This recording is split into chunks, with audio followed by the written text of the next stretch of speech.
Gloria a Dios, amén. Libro de Mateo, capítulo 7. Vamos, amado, a continuar con el estudio del Nuevo Testamento. En el día de hoy la parte número 4, el estudio número 4. Gloria a Jesús. Y estamos, amado, estudiando el libro de Mateo. Y estamos en el capítulo 7 de Mateo, amén. Mateo, capítulo 7.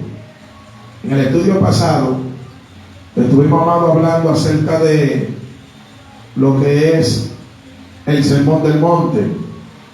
Y nosotros, amado, estábamos hablando acerca de cómo era el mensaje que Cristo estaba enseñando, hablando y expresando. Gloria a Jesús. Y nosotros, amado, pudimos notar cómo Cristo dirigía sus mensajes. Y hablamos primeramente acerca de las bienaventuranzas. Y enseñamos, amado, que Jesús nos declaró ahí en la bienaventuranza qué es lo que nosotros como creyentes, amado, debemos tener, amén, para poder entrar al reino de los cielos y heredar ciertas promesas, gloria a Jesús, que son de gran bendición. Entre ellas dice que bienaventurados los de limpio corazón, porque ellos verán a Dios. Eso está en Mateo capítulo 5, gloria a Jesús, verso 8. Amén. Entre ellas tenemos bienaventurados los pobres en espíritu, porque de ellos es el reino de los cielos. Hablar de pobre en espíritu es hablar de mansedumbre, de humildad, de sencillez. Pues, amado, Cristo continúa hablando acerca del testimonio que debe tener la iglesia, habla acerca de la ley, nos enseñó, amado, de que tenemos que tener una justicia por encima de la de los escribas y los fariseos. Y ahí estudiamos el capítulo 6 y vemos que los fariseos hacían obras para que los hombres lo vean, daban limosna, ayuda para que los hombres lo vean. Y Cristo nos enseña una justicia superior. Y Cristo nos dice que nosotros tenemos que, cuando vayamos a orar, nuestra mano derecha no sepa lo que da la izquierda, y que nuestra ayuda debe ser en secreto. Amén. O sea que si nosotros vamos a bendecir a un hermano o ayudar a alguien, eso es entre ese hermano y yo y ya. Se hace en secreto. Nadie puede saberlo. Porque Cristo nos dice que los fariseos les gustaban hacer alarde de lo que hacían. Y eso es considerado como hipocresía. Amén. Gloria a Jesús. Porque ellos quieren supuestamente ayudar a hacer bien delante de Dios, pero es para ganar recompensa de los hombres. Y Cristo dice que cuando nosotros vayamos a orar en nuestras oraciones personales, oremos en el secreto para que nuestro Padre que está en secreto nos recompense en público.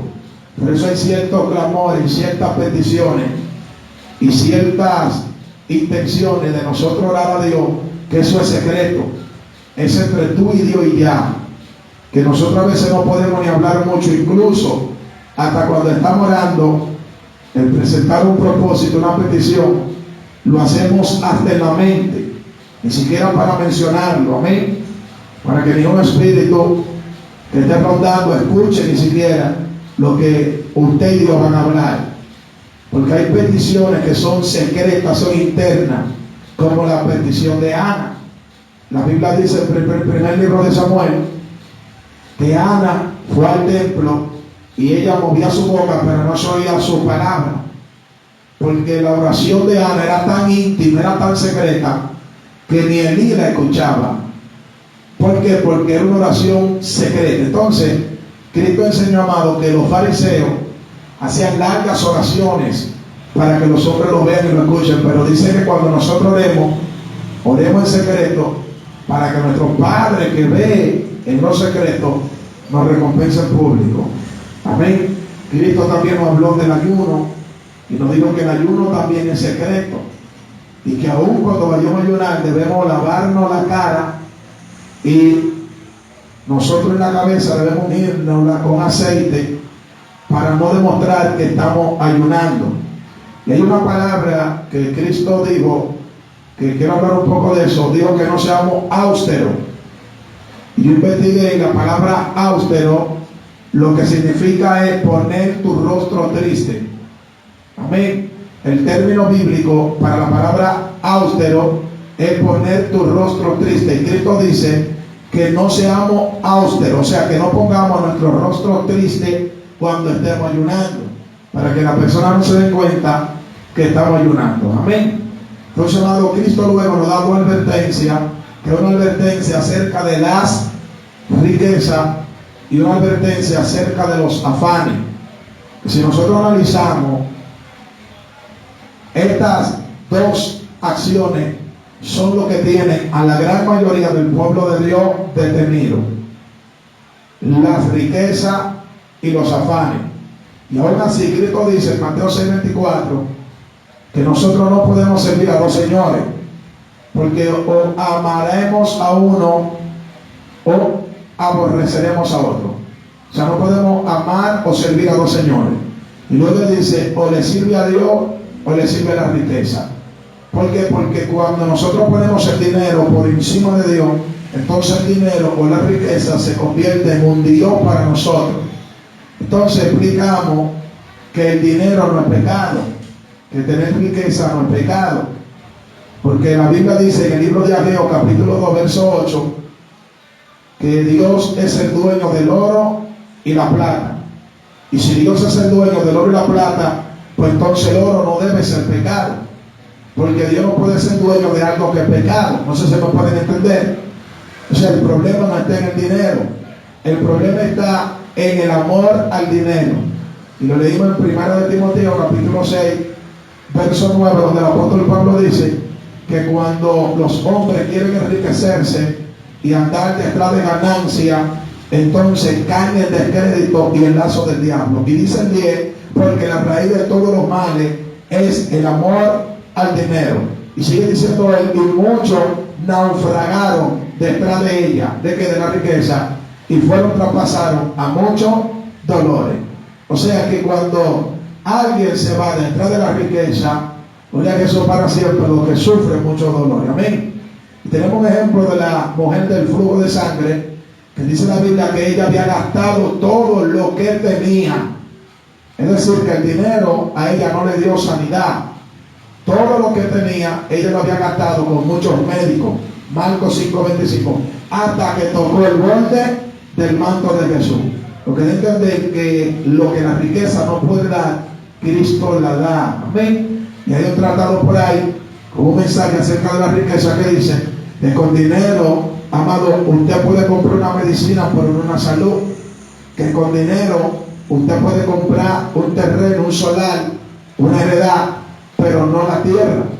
Amén. Oye Jesús, que con dinero usted puede comprar, oye Jesús, para siempre un esclavo, pero no un amigo. Que con dinero usted puede comprar el placer sexual de una mujer, una prostituta, pero no una buena esposa para tener una familia. Entonces hay muchas cosas que el dinero, amado, no puede comprar. El dinero no da felicidad, no puede comprar la felicidad, porque hay muchos ricos, millonariamente hablando, y no son felices. Amén. Entonces Cristo nos advierte acerca del dinero y luego nos advierte acerca de los afanes, del entretenimiento. Amén. De que nosotros no podemos estar afanados. Amén. Y eso fue lo que hablamos en el estudio pasado. Pero en el día de hoy, amado, vamos a continuar estudiando el libro de Mateo del capítulo 7 hasta el capítulo 9. Amén. Vamos a empezar en el día de hoy, amado, este estudio bíblico. Ya después de haber dado el repaso de lo que hablamos en el estudio pasado, en el libro de Mateo capítulo 7, lo vamos a estudiar hasta el capítulo 9. Amén. Vamos a empezar, aleluya. Amén. Vamos a continuar, amado, viendo lo que Jesús sigue enseñando en el Sermón del Monte. El Sermón del Monte, que fue el primer mensaje de Cristo, ocupa el capítulo 5, el capítulo 6 y el capítulo 7 de Mateo. Pero ahora en el capítulo 7 vamos a la última parte del Sermón del Monte. Y en este, amado, capítulo 7 de Mateo, del verso 1 al verso 6, hay un subtema, un subtítulo que dice: el juzgar a los demás. Y vamos a ver qué nos enseña Cristo acerca del juzgar a los demás. Y Cristo aquí en esta parte del Sermón del Monte nos va a enseñar a cómo juzgar. Cristo nos va a enseñar a cómo nosotros juzgar las cosas. Amén. En el verso 1, Mateo capítulo 7, verso 1, amado, dice: no juzguéis para que no seáis juzgados. Y dice el verso 2: porque con el juicio con que juzgáis seréis juzgados, y con la medida con que medís os será medido. En esta parte, amado, del sermón, Cristo nos va a enseñar a sobrellevar los pecados de los demás, y nos va a enseñar también a cómo manejar los pecados de los demás creyentes, siendo nosotros espirituales. Y Cristo comienza dándonos esta enseñanza diciendo: no juzguéis para que no seáis juzgados.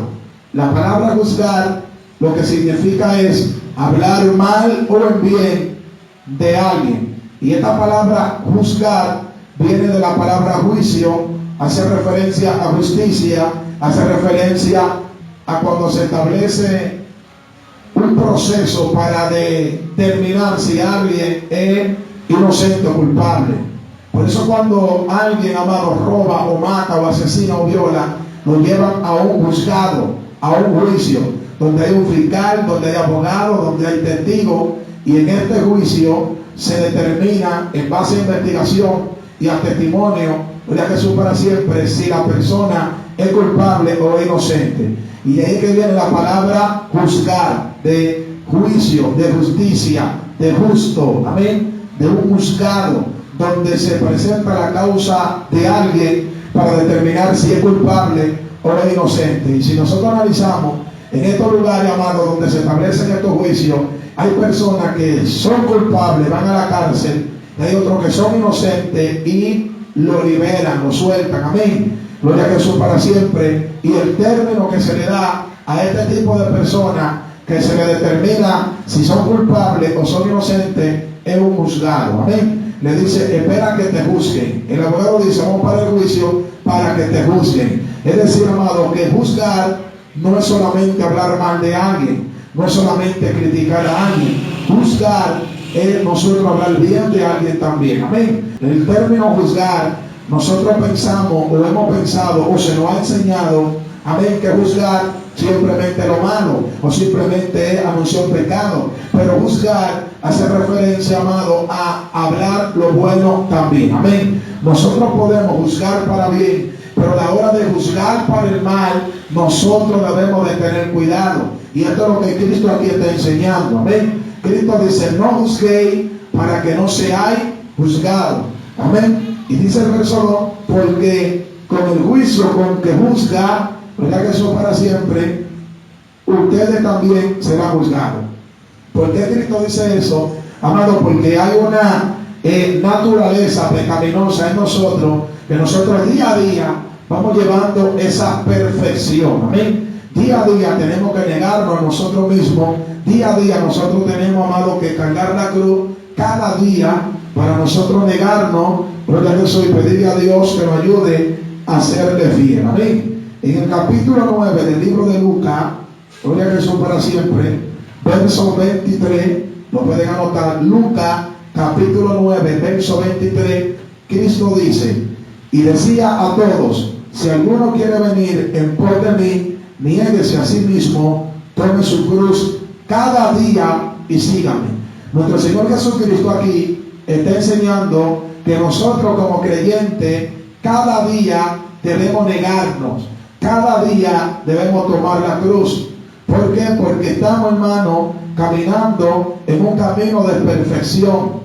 Y para que nosotros lleguemos a este camino de perfección, amado, vamos a pasar por pruebas, luchas, tentaciones, y en un momento determinado podemos también pecar como el hermano pecó. Y esto es lo que Cristo está cuidando, gloria a Jesús, la conciencia de los creyentes, de los discípulos, de la multitud, porque Cristo dice: no juzguéis para que no seáis juzgados. ¿Por qué? Porque hay personas, hermano, que juzgan algo y ellos luego hacen lo mismo que juzgaron. Entonces Cristo y el apóstol Pablo en el libro de Romanos, gloria a Dios, capítulo 2, verso 1, está enseñando esto que Cristo enseña. Romanos, capítulo 2, verso 1, el apóstol Pablo dice, amén, leemos en el nombre de Jesús.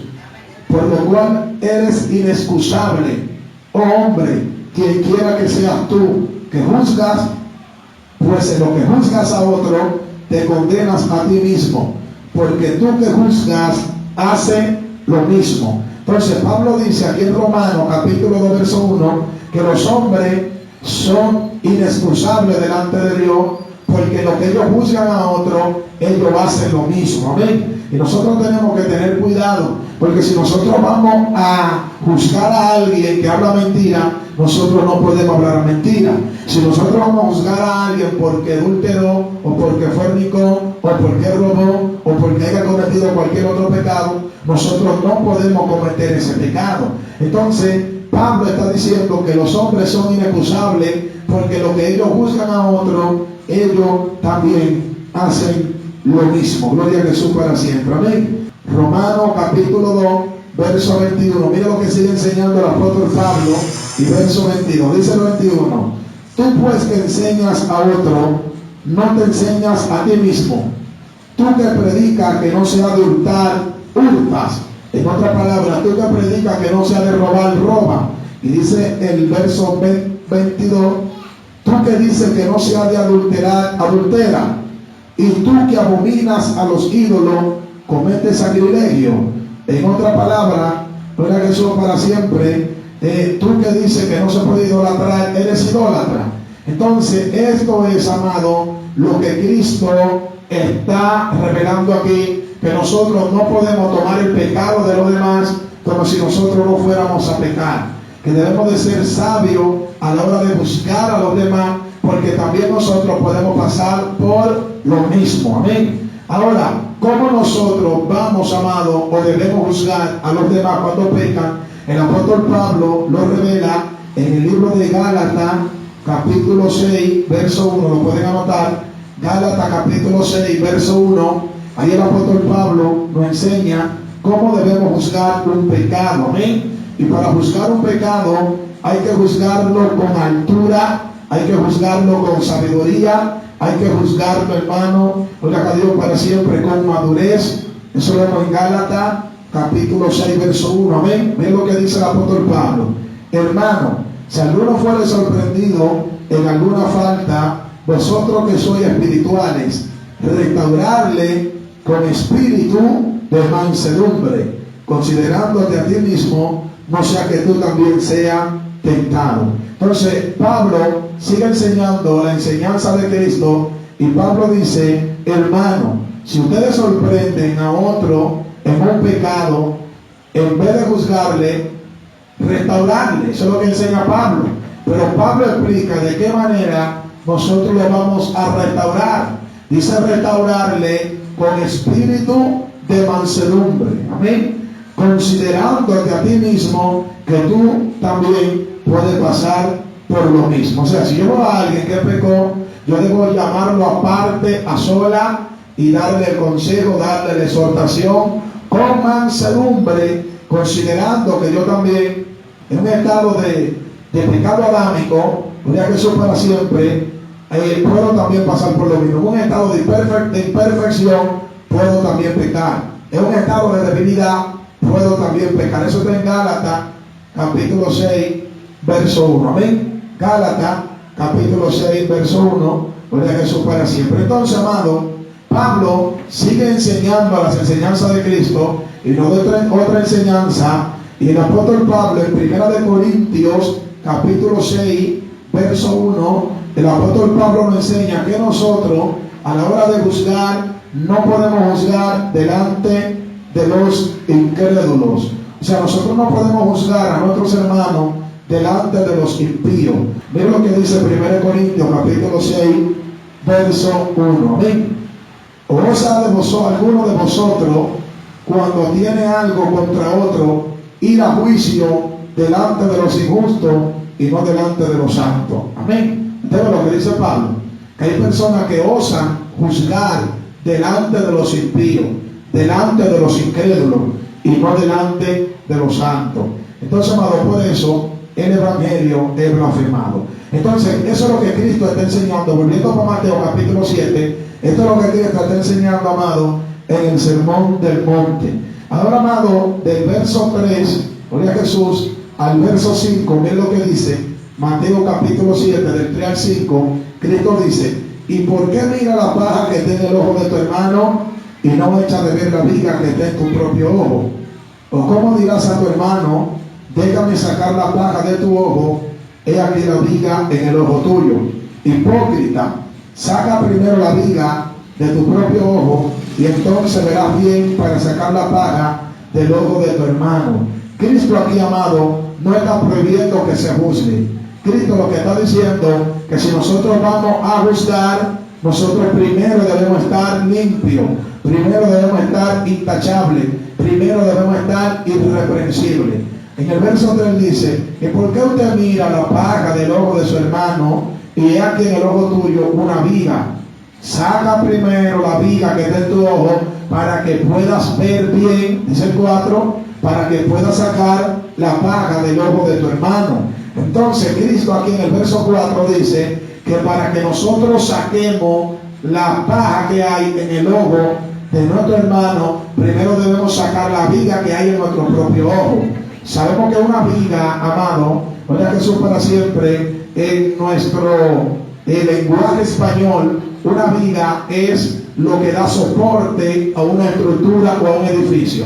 Pero cuando Cristo está hablando de viga, no se está refiriendo a una estructura de concreto. La viga en el lenguaje bíblico se está refiriendo a un árbol, amén, a un tronco, o gloria a Jesús para siempre, a una raíz completa de un árbol. O sea, una paja, hermano, gloria a Jesús para siempre, era una estilla que brincaba, gloria a Jesús, del polvo de la tierra o de los árboles, pequeñita que ni se veía. Pero la viga, hermano, es grande, se nota legua, se nota de lejos, amén. Entonces, mira la comparación que Cristo hace. Cristo dice en el verso 5: hipócrita, saca primero el tronco que tú tienes ahí, saca primero la raíz que tú tienes ahí, el árbol completo, antes de sacar la pajita que tiene tu hermano. Gloria a Dios para siempre. Lo que debe entender, hermano, que hay personas que juzgan cuando ellos están en pecado o cuando ellos están mal. Y por eso, uno de los requisitos para los pastores, líderes que tienen la Biblia, es que el pastor debe ser irreprensible. Y los diáconos, los líderes de sociedad, o alguien que tenga un desempeño en una obra, en una iglesia, evangelista, profeta, maestro, deben ser irreprensibles para la hora de aconsejar, amonestar, reprender, no tengan tronco, no tengan viga en su ojo. Entonces, hay personas que han malinterpretado esta enseñanza de Cristo. No, porque Cristo dice: no juzguéis para que no sea juzgado. Cristo no está prohibiendo que se juzgue. Lo que Cristo está diciendo que antes de juzgar, vamos primero a limpiarnos. Y después que estemos limpios, entonces podemos limpiar a los demás. Por eso la misma Biblia dice que el que no ordena su casa primero, ¿cómo ordenará la casa del Señor? Amén. O sea, nosotros primero debemos cambiar nosotros para cambiar a otros. Ahora en el verso 6 de Mateo capítulo 7, gloria a Jesús para siempre, Cristo, es lo que enseña Cristo, santo es el Señor. En el verso 6 dice: no deis los santos a los perros, ni echéis vuestras perlas delante de los cerdos, no sea que las pisoteen y se vuelvan y os despedacen.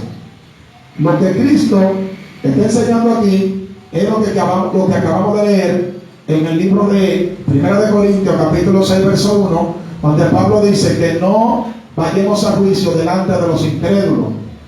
La Biblia compara al que no es cristiano con un perro y con un cerdo.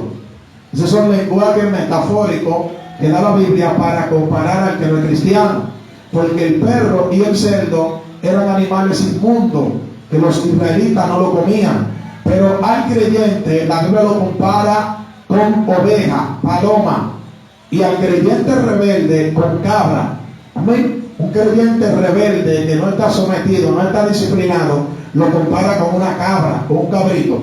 Pero el término perro y el término cerdo Él está refiriendo a los que no son cristianos, creyentes. Por eso cuando vino la mujer sirofenisa de Cristo, la cananea, Cristo le dijo a ella, la comida de los hijos no se le puede dar a los perrillos. En otras palabras, Cristo dijo que ella era un perro, una perra. Porque ese era el término que se le decía a los gentiles, a los que no eran israelitas en ese tiempo, los incircuncisos. Y ella no se ofende. Ella le dice a Cristo, sí maestro, pero recuerda que los hijos desperdician el pan y de la migaja que caen de la mesa de los hijos, nosotros los perrillos comemos. O sea, ella aceptó su estado, ¿verdad? Que eso es para siempre, y eso maravilló a Cristo, y Cristo amado le concedió el milagro. Gloria a Jesús. Incluso Pedro dice también, ¿verdad? Que Dios para siempre, que cuando una persona se descarrea, el postrer estado viene a ser peor y le pasa lo que dice el proverbista: el perro vuelve a su vómito y la puerca lavada, o sea, el cerdo lavado, vuelve al lodo o al cieno. ¿Por qué Pedro hace esta comparación? Gloria a Jesús, porque una persona en el mundo que no es cristiano, la Biblia le compara así. Ahora, porque la Biblia lo compare, eso no quiere decir que nosotros le vamos a llamar así a ellos. Eso no quiere decir que nosotros le vamos a llamar perro. Eso no quiere decir que nosotros le vamos a llamar cerdo a alguien que no es cristiano. Ahora, si analizamos el texto bíblico aquí, Cristo dice, no deis lo santo a los perros. O sea, el cristiano es el santo, los perros es el que no es cristiano. Ni echéis vuestras perlas a los cerdos. Nosotros somos perlas preciosas.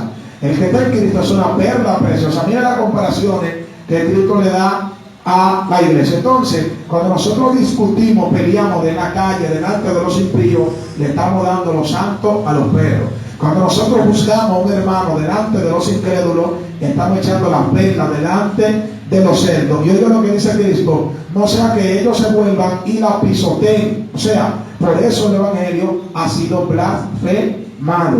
Romanos 2:24 dice: por causa de vosotros, de nosotros, el evangelio ha sido blasfemado. Ahora, Cristo no está mandando a que nosotros nos juzguemos. Lo que Cristo dice, que antes de juzgar, nosotros debemos estar limpios, íntegros, o sea, ser espirituales. Recuerden que leímos Gálatas 6:1, donde dice: si ustedes ven a un hermano en una falta, ustedes que son ¿qué? Espirituales. Note que Pablo dice que deben ser espirituales.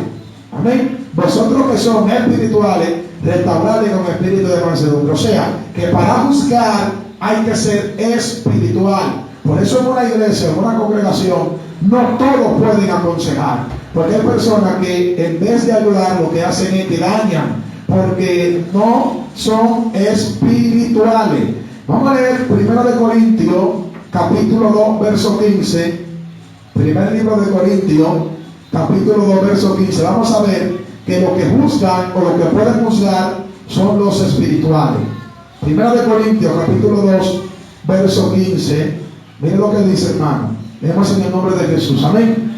En cambio, el espiritual juzga todas las cosas, pero él no es juzgado de nadie. Lo voy a repetir. En cambio, el espiritual juzga todas las cosas, pero él no es juzgado de nadie. O sea, el apóstol Pablo está enseñando que cuando alguien es espiritual, él juzga todas las cosas, pero al espiritual nadie lo juzga. Porque al espiritual nadie lo puede juzgar, porque el espiritual está limpio, está intachable, ha sacado la vida de su ojo. Amén. Entonces, en el verso 7 al verso 12, aquí vamos a avanzar. Mateo capítulo 7, del verso 7 al verso 12, hay un subtema, un subtítulo que se llama la regla de oro. Amén. Mateo capítulo 7, del 7 al 12. En esta parte, amado, Cristo abunda en la oración, y Cristo aquí nos da un detalle acerca de la oración y nos dice, amado, que nosotros no estamos orando de balde ni en vano. Amén. Y Cristo nos enseña, gloria a Jesús, que nosotros debemos expresar a Dios lo que nosotros queremos, que nosotros debemos pedirle a Dios. Vamos a leerlo, Mateo capítulo 7, del 7 al 12. Amén. Vamos a ir leyendo, verso 7. Pedid y se os dará, buscad y hallaréis, llamad y se os dará. Porque todo aquel que pide recibe, y el que busca halla, y al que llama se le abrirá. O sea, Cristo aquí nos está diciendo que a la hora de orar, nosotros debemos estar seguros de que no es de balde, de que no es hermano. Que si yo le pido algo a Dios, Dios me lo va a dar, si es su voluntad. Y vamos a leer unas cuantas citas bíblicas ahora, y por qué nosotros como cristianos pedimos y Dios no nos da. ¿Dónde está el error? ¿Qué error estoy cometiendo? Vamos a aprender eso ahora. Ahora, Cristo está diciendo que el que pide recibe, que el que busca halla, y al que llama se le abrirá. O sea, si yo estoy orando, no es de balde, no es en vano. Amén. Ahora, miren que sigue diciendo el verso 9. ¿Qué hombre hay de vosotros que si su hijo le pide pan, le dará una piedra? O si le pide un pecado, le dará una serpiente. Y mire el 11. Pues si vosotros, siendo malos, sabéis dar buenas dádivas a vuestros hijos, cuánto más vuestro Padre que está en los cielos dará buena cosa a los que le pidan. Amén. Mira lo que dice Cristo aquí. Que qué hombre hay que si su hijo le pide un pan, por más malo que sea el hijo, puede ser un ladrón, puede ser un vicioso, un adicto a la droga, puede ser, amado, el hijo más malo, y le da alimento. Y dice Cristo, y si eso ustedes, que siendo malos, saben dar buena dádiva a vuestros hijos, ¿qué será vuestro Padre Celestial? Que dará buenas cosas, aquí está el secreto, a los que le pidan. El problema es que a veces hay personas que no están pidiendo a Dios buenas cosas, que Dios entiende que lo que el hombre está pidiendo no es bueno, que lo que el hombre está pidiendo es perjudicial para su vida espiritual. Ejemplo, si tú le estás pidiendo a Dios un vehículo y Dios sabe que tú no estás preparado para tener ese vehículo, Dios no te lo va a entregar, porque Dios no quiere que tú te pierdas. ¿Me pueden entender? Entonces, aquí ya comenzamos a ver el secreto. Dice que Dios sabe dar buenas cosas a los que le pidan. Ahora bien, hermano, nosotros debemos saber cómo vamos a pedir a Dios. Amén. ¿De qué manera nosotros vamos a pedir a Dios? Porque si nosotros pedimos es para recibir. Y hay personas que están pidiendo y no están recibiendo. Ahora, ¿por qué no reciben? Vamos a leer Santiago, libro de Santiago, Gloria a Jesús, capítulo 4, verso 2 y verso 3. Vamos a ver por qué no reciben. Codiciáis y no tenéis, matáis y ardéis de envidia, y no podéis alcanzar. Combatís y lucháis, pero no tenéis lo que deseáis, porque no pedís. Santiago dice, amén, que hay personas que codician y no tienen lo que codician. La palabra codicia es envidia. Tienen envidia de lo que otros tienen, pero no tienen lo que están envidiando. Santiago dice aquí que arden de envidia, amén, y no pueden alcanzar lo que ellos quieren. Gloria a Jesús. Y Santiago dice que no tienen lo que desean porque no piden. O sea, Cristo dice, pedid y se os dará. Santiago dice, ustedes envidian y no tienen lo que están envidiando porque no piden. Entonces, el secreto está en el pedir. Nosotros debemos pedirle a Dios en oración. Ahora, Santiago explica en el verso 3, que lo vamos a leer ahora, el por qué hay gente que pide y no recibe. Dice el verso 3, pedid y no recibid, porque pedís mal. Oiga, Santiago está explicando aquí que la manera de que las personas están pidiendo está mal. Cuando nosotros dirigimos mal nuestra petición hacia Dios, no vamos a recibir nada. Y es de suma importancia que nosotros, como oradores a Dios, nosotros debemos conocer cómo vamos a pedirle a Dios. Y dice en el verso 3, lo voy a leer de nuevo, dice, pedid y no recibid, porque pedid mal, para gastar en vuestro deleite. Aquí está el problema. El problema está que hay, cuando nosotros pedimos, no para la gloria de Dios, no para nuestro beneficio espiritual, sino para un beneficio terrenal, para un deleite, Dios no nos lo va a dar. ¿Por qué? Porque estamos pidiendo mal, o se está pidiendo mal. ¿Amén? Personas que le dicen a Dios, dame $1,000,000 de pesos. ¿Y para qué Dios te va a dar ese $1,000,000 de pesos? Amén. Pues hay personas que con un sueldo de 15,000, 16,000 o alguno de 12,000 pesos le son infieles a Dios. Amén. ¿Y cuánto más con $1,000,000 de pesos? Entonces Dios no nos va a entregar algo que sea para nuestro deleite. El secreto está que lo que nosotros vayamos a pedir sea para la gloria de Dios. Señor, yo quiero que tú me des $1,000,000 de pesos, Padre, para ayudar a los necesitados.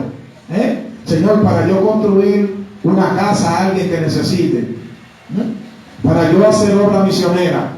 O sea, ya tú le estás explicando a Dios el propósito del dinero que tú le estás pidiendo.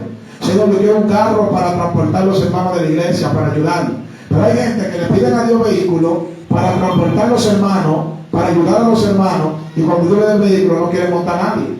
Entonces, nuestras peticiones deben ser para la gloria de Dios, porque nosotros a veces pedimos algo que no nos conviene. Y Pablo dice que nosotros no sabemos lo que nos conviene a la hora de pedir. Vamos a leerlo, Romanos capítulo 8, verso 26.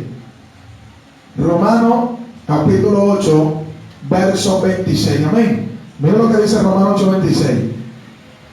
Y de igual manera, el Espíritu nos ayuda en nuestra debilidad. Pues, ¿qué hemos de pedir como conviene? No lo sabemos. Oiga lo que dice Pablo aquí. Que el Espíritu Santo, Romanos 8, 26, a nosotros nos ayuda en nuestra debilidad. Y dice el verso, pues ¿qué hemos de pedir como conviene? No lo sabemos. O sea que nosotros como humanos no sabemos lo que nos conviene. Amén. Pero mira lo que sigue diciendo el verso. Pero el Espíritu mismo intercede por nosotros con gemidos indecibles. O sea, cuando nosotros estamos orando, el Espíritu Santo agarra nuestra oración y Él se la traduce a Dios, para que me entiendan. Por ejemplo, Señor, dame $1,000,000 de pesos. El Espíritu Santo sabe que eso no me conviene. Entonces, y el Espíritu Santo traduce esa oración y dice, Señor, Él intercediendo, no le conviene, no se la dé. Otro ejemplo, a veces hay personas que en un momento de debilidad, de angustia, de depresión, desean la muerte. Y de rodillas le dicen a Dios, mátame, no quiero estar vivo. Y el Espíritu Santo agarra esa oración, la traduce, intercediendo y le dice a Dios, Señor, no le haga caso, que es que está turbado. No le haga caso, que es que tiene problemas, tiene deuda. Esto es lo que está enseñando aquí el apóstol Pablo, que nosotros pedimos, pero no sabemos lo que nos conviene. Entonces el Espíritu Santo está ahí intercediendo por nosotros con gemidos indecibles, amén, para traducirnos o dirigirnos o guiarnos a esas oraciones, amén. Amado, en el verso 12 dice, el verso 12, Mateo 7:12 dice, así que toda la cosa que queráis que los hombres hagan con vosotros, así también haced vosotros con ellos, porque esto es la ley y los profetas. Aquí, amado, Cristo nos está dando una enseñanza que si nosotros la ponemos por práctica, miren, amado, siempre vamos a vivir bien en el mundo. Gloria a Jesús. La Biblia enseña en Proverbios que la maldad alcanzará al malvado. Y hay una ley en la Biblia conocida como la ley de siembra y cosecha. Lo que tú siembras, tú vas a de cosechar. Si tú siembras una mata de plátano, tú vas a cosechar plátano. Si tú siembras una mata de aguacate, mango, amén, tú vas a cosechar aguacate, mango, limón. Lo que tú siembres, eso tú vas a de cosechar. Si yo siembro una mata de limón, yo no puedo ir a buscar naranja. Pero si yo siembro una mata de naranja, no puedo ir a buscar limón. Por más que yo busque limón, voy a encontrar naranja, porque eso fue lo que yo sembré. Entonces, libro de Gálatas, capítulo 6, verso 7, ahí tenemos la ley de la siembra y la cosecha. Dice Gálatas 6, 7, no erréis, Dios no puede ser burlado. Todo lo que el hombre siembre, eso cosechará. Si tú siembras maldad, tú vas a cosechar maldad. Y si tú haces el bien, tú vas a cosechar bien. En nombre de Cristo. Gloria a Jesús. Usted no ha visto a dos personas que dicen, no, yo voy a ayudar a esa persona porque yo tengo hijo ahí Y yo no sé si en un mañana mis hijos necesiten y yo quisiera que lo ayuden también. Amén. O yo no sé si mañana yo me voy a una necesidad y también me pueden ayudar. Si tú ayudas, te van a ayudar. Entonces, amado, en un 80%, gloria a Jesús para siempre, hemos visto padres que sus hijos no quieren saber de ellos, no lo ayudan, lo abandonan, aunque están mal. Nosotros no podemos, por más mal que vayan tratando a nuestros padres, nosotros no podemos olvidarnos de ellos, porque hay un mandamiento bíblico que dice: honra a tu padre y a tu madre para que te hagan algo en la tierra. Pero en un 80% de la familia mundial, de los padres que tratan mal a los hijos, esos hijos ni quieren saber de su padre. Entonces a veces vemos los ancianos, los viejos, amén, sufriendo, nadie los ayuda, pidiendo en la calle, sin casa, y los hijos no lo ayudan. Pero vamos a analizar la vida. ¿Qué pasó? Fueron malos con sus hijos, no lo ayudaron, amén, y ellos están pagando, la vida le está devolviendo, amén, el mal que ellos sembraron. Entonces, si nosotros hacemos bien, el bien va a venir a nosotros. Si nosotros hacemos mal, el mal va a venir a nosotros. Usted ha visto personas que se han robado mucho dinero y no pueden disfrutar ese dinero. Dios guarde, se le enferma un hijo, le pasa un accidente, gloria a Dios para siempre, pasa algo, pero se le va por otra vía ese dinero porque lo buscó de una mala manera. Entonces, a esto se le conoce como la regla de oro aquí en la Biblia, y Cristo dice: todo lo que ustedes quieren que los hombres hagan con ustedes, háganlo también con ellos. Entonces nosotros debemos cumplir eso. Si a ti no te gusta que te critiquen, no critiques. Si a ti no te gusta que te hablen mal, no hable mal. Si a ti no te gusta que te ofendan, no ofenda. Si a ti te gusta que te den amor, pues entonces da amor. Lo que nosotros queremos que los hombres hagan con nosotros, nosotros debemos hacerlo con ellos. Entonces, amado, aquí vamos a entrar a otra parte de la Escritura, de Jesús para siempre, Mateo 7, del 13 al 14. Ahora Cristo continúa hablando del sermón del monte, amén. Y ahora Cristo va a hablar de la puerta estrecha, amén. Gloria a Jesús para siempre. En esta parte, amado, Cristo revela las dos vías o los dos caminos que existen. Hay dos caminos, no hay otro: cielo, infierno. Si sigue a Jesús, el cielo, la puerta estrecha. Si te quedaste en el mundo, el infierno, la puerta ancha. Hay dos caminos, amén. Uno te lleva al cielo y otro te lleva al infierno. Y Cristo está revelando esto aquí en esta parte, amado, del mensaje. Mateo capítulo 7, verso 13 al 14. Amén, lo vamos a leer. Y Cristo está revelando que el hombre, amado, tiene la oportunidad de elegir su destino. Cristo dice: entrar por la puerta estrecha. O sea, ustedes que tienen que entrar, ustedes tienen que decidir salvarse, ustedes son los que tienen que decidir por dónde van a entrar. Vamos a leerlo, Mateo 7, versos 13 y 14. Miren lo que dice: entrar por la puerta estrecha, porque ancha es la puerta y espacioso el camino que lleva a la perdición, y muchos son los que entran por ella. Porque estrecha es la puerta y angosto el camino que lleva a la vida, y pocos son los que la hallan. Cristo, amado, está usando aquí una parábola de los dos destinos que va a pasar todos los hombres. Amén. Porque Jesús, o el cielo o el infierno. Y Cristo lo compara con una puerta. Amén. Y Cristo dice: entren por la puerta estrecha, porque angosto y ancho es el camino que lleva a la perdición. Y Cristo aclara que el camino de la perdición muchos lo hallan. Dice que son muchos los que lo hallan. Eso está en el verso 14. Amén. Pero el camino de la vida son pocos los que entran. Amén. Por el camino de la vida. Pero por el camino de la perdición muchos entran, porque es un camino más fácil, que se permite el pecado. Ahora bien, amado, ¿quién es esta puerta?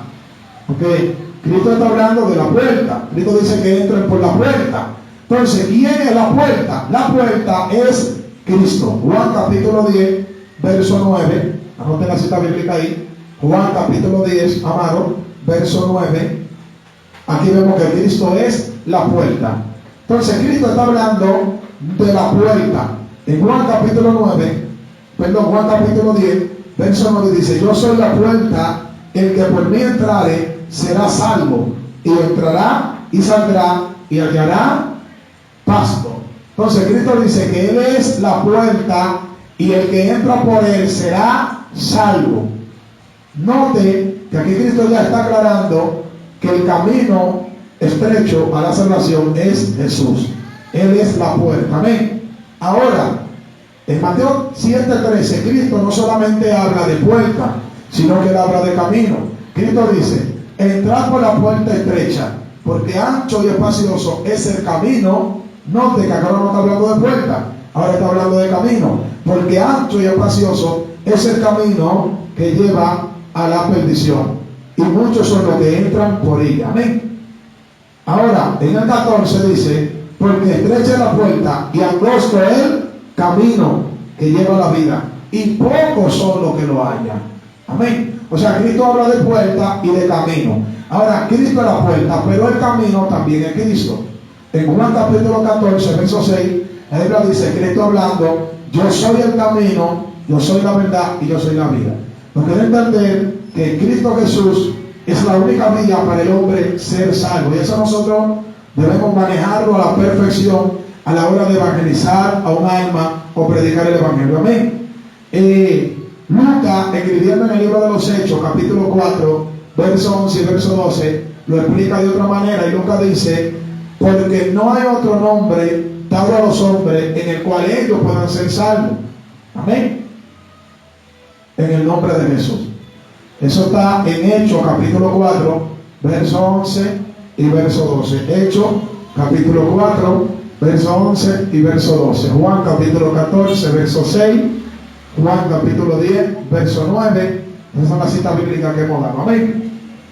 Continuando, amado, con el sermón del monte del que habló Jesús. Ahora, cuando Cristo, Jesús habla de la puerta, ahora Cristo, amado, está hablando de los frutos. Ahora Cristo va a hablar de los frutos. Amén. Y vamos a estudiar Mateo capítulo 7, del 15 al 23. Ahora Cristo va a hablar de los frutos. Amado, la Biblia compara al creyente, aparte de compararlo como oveja, aparte de compararlo también como paloma, también la Biblia compara al creyente como un árbol. Amén. Lo compara como un árbol. Ahora Jesús, Salmo capítulo 1, del verso 1 al verso 3 dice: bienaventurado el varón que no anduvo en consejo de malo, ni en silla de escarnecedores se ha sentado, ni en camino de pecadores anduvo. Amén. Sino, verso 2, sino que en la ley de Jehová está su delicia, y en ella medita de día y de noche, en la Biblia. Y dice el 3: será como árbol, aquí está la comparación, será como árbol plantado junto a corriente de agua. Y dice que su hoja no caerá y todo lo que hace prosperará. Amén. O sea, la Biblia compara al hombre con un árbol, y Cristo hace esta comparación. Juan capítulo 15, verso 1, Cristo dice: yo soy la vid verdadera y vosotros son los pámpanos. O sea, Cristo no está comparando con una rama, con un árbol. Amén. Gloria a Jesús para siempre. Mateo capítulo 3, 10, dice Juan el Bautista: a la verdad el hacha está puesta sobre la raíz del árbol, y todo árbol que no da fruto será cortado. Juan está comparando a los fariseos con árbol, porque él le dijo a los fariseos que hagan fruto digno de arrepentimiento. Y aquí es que entra la expresión que usamos en la iglesia, el dar fruto. No que ese hermano debe dar fruto, no que esa hermana debe dar fruto. O sea, esta expresión surge de la comparación que la Biblia le da al creyente como árboles. Y el dar fruto, gloria a Jesús para siempre, es producir, es crecer, es comportarse bien, es cambiar. Porque cuando Cristo entra en una vida, verdaderamente el hombre debe dar fruto, porque Cristo cambia. Ven, si el árbol no da fruto y Cristo llegó, entonces el árbol comienza a dar fruto. Cristo como la buena tierra. Amén. Porque hay personas que siembran una mata en una tierra, y esa mata ni florece, ni echa flores, ni nada. Y cuando la arrancan y la siembran en una tierra buena, amén, como que produce más rápido. Por eso hay diferentes tipos de tierra, y los que siembran, amén, personas que están aquí, que tienen árboles o matas, saben, gloria a Dios, que la tierra negra es una de las mejores tierras para sembrar. Amén. como que le da más rápida, más fluidez rápida a los árboles, y le gusta como sembrar en tierra fértil, una tierra fértil. Pero esa misma mata, esa misma semilla, ese mismo árbol que está sembrado en una tierra mala no crece. Por eso hay gente que lo arranca y lo siembra en tierra buena. Entonces Cristo es como la tierra buena. Y una vez nosotros salimos del mundo y nos separamos en Cristo Jesús, tenemos que dar fruto. Amén. Para que terminemos con el sermón del monte. Ahora Cristo va a hablar de los frutos que tenemos que dar. Amén. Gloria a Jesús para siempre. Y vamos a estudiarlo. Mateo capítulo 7, desde el verso 15 al 23. Gloria a Dios. Amén. Mateo capítulo 7, desde el 15 al 23. Dice el verso 15: Santo es el Señor. Guardaos de los falsos profetas, porque vienen a vosotros con vestidos de oveja, pero por dentro son lobos rapaces. Dice el 16: Por su fruto lo conoceréis. ¿Acaso se recogen uvas de los espinos o higo de los abrojos? Cristo comienza dándonos una advertencia acerca de los falsos profetas y acerca de los falsos maestros que vienen a nosotros con disfraces de oveja, pero por dentro son lobos rapaces. Cristo nos está enseñando que nosotros no podemos juzgar por vista, no podemos juzgar por la manera de vestir, porque hay personas que se visten bien o en santidad, como entendemos, con la falda larga, con la camisa hasta la muñeca, pero son lobos rapaces que están disfrazados. Y hasta los mayores ladrones se visten de saco y de corbata para disimular su engaño o disfrazarse. Entonces, amados, nosotros tenemos que entender que los lobos rapaces, aquí como está expresando Cristo, vienen disfrazados, escuche, como oveja. Amén. Aunque la Biblia, nosotros, amados, tenemos que entender que tenemos mandamiento, enseñanza y bastante fundamento de que nosotros debemos vestirnos como cristianos, ponernos nuestra ropa con pudor, con modestia, con decencia, vestir la falda hasta los pies, la manga hasta la muñeca, estar amando gloria a Jesús para siempre en pleno respeto, gloria a Jesús en pleno honor, a la hora de vestir bien limpiecito, bien planchado, gloria a Jesús bien educado, la forma de vestir, la siembra bien peinada, bien educado en el Señor. Pero no podemos movernos por apariencia. ¿Por qué? Porque los lobos vienen vestidos de oveja. Ahora Cristo revela aquí en el verso 16 que nosotros por los frutos lo vamos a conocer. O sea, por su conducta, por su forma de actuar, por su forma de comportarse, nosotros, amados, vamos a poder discernir quién es oveja y quién es lobo. Ahora, amado, Cristo sigue enseñando ciertamente, amén, gloria a Jesús para siempre aquí en estos textos bíblicos hasta el 23. Pero saliendo un poco de lo que dijo Cristo, vamos a ver las enseñanzas del apóstol Pablo, gloria a Jesús, en el segundo libro de Corintios, capítulo 11, del verso 13 al verso 15. Segundo libro de Corintios, capítulo 11, del verso 13 al verso 15. Amén. Cristo dice que los lobos vienen disfrazados, pero por su fruto lo vamos a conocer. Y esto el apóstol Pablo le enseña de la siguiente manera. Segundo libro de Corintios, capítulo 11, del 13 al 15. Mira lo que dice: porque estos son falsos apóstoles. Note que Cristo habla de los falsos profetas, los falsos, los que no son verdaderos. Díselo el 13: porque estos son falsos apóstoles, obreros fraudulentos, que se disfrazan como apóstoles de Cristo. Amén. Note que aquí el apóstol Pablo dice que ellos vienen como disfrazados. Y Cristo dice que los falsos profetas vienen también disfrazados con vestidos de oveja. Pero vamos a seguir leyendo. Dice el 14: y no es maravilla, porque el mismo Satanás se disfraza como ángel de luz. Amén. Ya Satanás no es un ángel de luz. Satanás es un ángel caído, pero no un ángel de luz. Satanás es un ángel de oscuridad. Y el nombre o el término bíblico que se le da es ángel caído. Amén. Estrella caída, estrella errante, nube sin agua, como dice Judas. Amén. Nube sin agua, estrella errante. Amén. No tiene luz. No es un ángel de luz. Es un ángel caído. Sigue siendo un ángel, pero no un ángel de luz. Amén. Entonces, dice que él se disfraza como ángel de luz. Ahora, mira lo que dice el verso 15. Así que no es extraño que si también sus ministros se disfrazan como ministros de justicia, cuyo fin será conforme a sus obras. O sea, lo que está diciendo el apóstol Pablo, que el fin de estos ministros, falsos pastores, falsos profetas, falsos maestros, falsos evangelistas, que se disfrazan como ángel de luz, o se disfrazan como apóstoles de Cristo, como pastores de Cristo, se disfrazan como maestros de Cristo, y se disfrazan como evangelistas de Cristo, se disfrazan como ungidos. El fin de ellos es sus obras. Amén. Lo que debe entender que la obra de ellos es mala. Aquí entramos los frutos.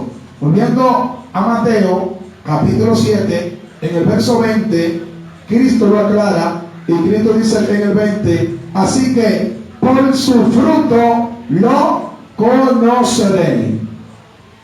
Nosotros no nos vamos a conocer ni nos vamos a identificar por la forma que estamos vestidos, sino por los frutos. A los hombres mirar lo que está delante de la vista son engañados, pero Cristo dice: no miren lo que está delante de sus ojos, examinen los frutos, porque por su fruto lo conoceréis. Amén. Gloria a Jesús. Ahora en el verso 21, Mateo 7, 21, gloria a Jesús para siempre, dice que no todo el que dice Señor, Señor, entrará en el reino de los cielos, sino el que hace la voluntad de mi Padre, dice Cristo en el verso 21, que está en los cielos. O sea, aquí en el verso 21, amado, la palabra de Dios explica, o Cristo explica en su sermón, diciendo que no todo el que diga Señor, Señor, va a entrar al reino de los cielos. O sea, no todo el que diga Señor, Señor se va a salvar. No todo el que diga Señor, Señor va a entrar en la vida eterna, sino aquel que hace la voluntad de Dios su Padre que está en los cielos. Explica que el Padre está en los cielos. Entonces, para nosotros entrar en el reino de los cielos, ¿qué tenemos que hacer? La voluntad del Padre. Y si llamamos a Dios Señor, Señor, tenemos que hacer la voluntad del Padre. Y si nosotros le llamamos a Cristo mi Señor y le decimos Señor, Señor, tenemos que hacer lo que Cristo dice. En uno de sus mensajes, Cristo se indigna y Cristo dice: ¿por qué ustedes me llaman Señor, Señor y no hacen lo que yo le digo? Hace gente, amén, que llaman Señor a Cristo pero no hacen lo que Cristo dice. Vamos a leerlo, Lucas capítulo 6, lo pueden anotar. Vamos a leerlo, Lucas capítulo 6, verso 46. Lucas capítulo 6, verso 46. Mira lo que Cristo dice: ¿por qué me llaman Señor, Señor y no hacen lo que yo digo? Amén. O sea, Cristo está reprendiendo a la multitud y le dice: ¿por qué ustedes me llaman Señor, Señor y no hacen lo que yo digo? Pero volviendo aquí, amado, al libro de Mateo capítulo 7, gloria a Jesús. Aquí nosotros, amados, podemos entender de una manera más profunda lo que Cristo está enseñando. Y Cristo dice, amado, que nosotros, gloria a Jesús para siempre, debemos hacer la voluntad del Padre. Amén. Debemos hacer la voluntad del Padre para poder entrar al reino de los cielos. Ahí está el secreto. Para poder dar fruto hay que hacer la voluntad del Padre. ¿Y cuál es la voluntad del Padre? Obedecerle. Entonces, en el verso 22 y 23 de Mateo capítulo 7, miren lo que sigue enseñando Cristo, amén, de este sermón del monte. Dice: muchos me dirán en aquel día, Señor, Señor, no profetizamos en tu nombre, y en tu nombre echamos fuera demonios, y en tu nombre hicimos muchos milagros. Y entonces les declararé: nunca os conocí. Oiga, apartado de mí, hacedores de maldad. Aquí, amado, aparentemente hay un juicio elaborado, un juicio determinado, donde se van a juzgar a este tipo de personas que supuestamente dicen ser cristianos, pero hacen maldad. Entonces ellos van a exigir justicia. Y le van a decir, Señor, pero en tu nombre hicimos milagros, en tu nombre hicimos proeza, en tu nombre echamos fuera demonios. Y Cristo le va a decir, nunca los conocí. Amén. Apartado de mí, hacedores de maldad. Mire la comparación. No todo el que dice Señor, Señor, verso 20, entrará en el reino de los cielos, sino aquel que hace la voluntad del Padre. Número uno, hacer la voluntad del Padre hace que entremos al cielo. Ahora, luego Cristo dice, muchos me dirán en aquel día, en tu nombre hicimos milagros, en tu nombre echamos fuera demonios, y yo le diré, nunca os conocí, apartado de mí, hacedores de maldad. Número dos. Número uno, hacer la voluntad del Padre. Número dos, hacedores de maldad.